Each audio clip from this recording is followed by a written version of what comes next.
ইন্না আ'তাদনা লিল কাফিরিনা সালাসিলা ওয়া আগলালা ওয়া সাঈরা। যারা দুনিয়াতে মন গড়া জীবন যাপন করবে, আল্লাহর বিধানের তাওয়াক্কুল করবে না, আল্লাহ কি বলেছে সেটার দিকে তাকাবে না, তার মন যেমনি চেয়েছে সেমনি ভাবে সে জীবন যাপন করবে, তাদের কথা বলেন যে তাদেরকে আমি দুনিয়ার জীবন শেষ করার পর তাদের জন্য আমি এমন কিছু তৈরি করে রেখেছি, ওই সকল কাফের, ওই সকল মুনাফিক, ওই সকল বেঈমানদের জন্য আমি এমন কিছু, এমন যন্ত্রণাদায়ক শাস্তি তৈরি করে রেখেছি, সেগুলো কি সালাসিলা ওয়া আগলালা ওয়া সাঈরা, তাদের জন্য রেখেছি শিকল। আমরা তো চিনি যে চোর যখন চুরি করে বা বড় কোনো অপরাধ হয়ে তাকে শিকল দ্বারা আমরা বাধা হয়, বেঁধে তারপরে তার বিচার করা হয়।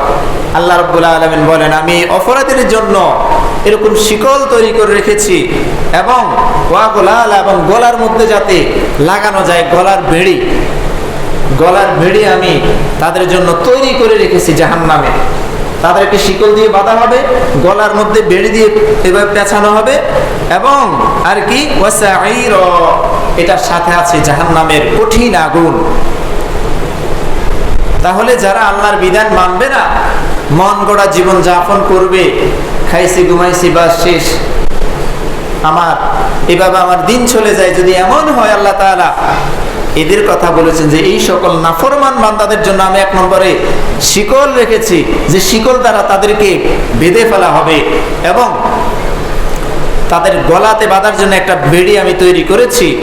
এবং তাদের জন্য রেখেছি লেলিহান আগুন, জাহান্নামের কঠিন অগ্নি। এই সকল কিছু দ্বারা তাদেরকে জাহান্নামে আমি এভাবে শাস্তি দিব, আল্লাহ তাআলা এটা বলেন।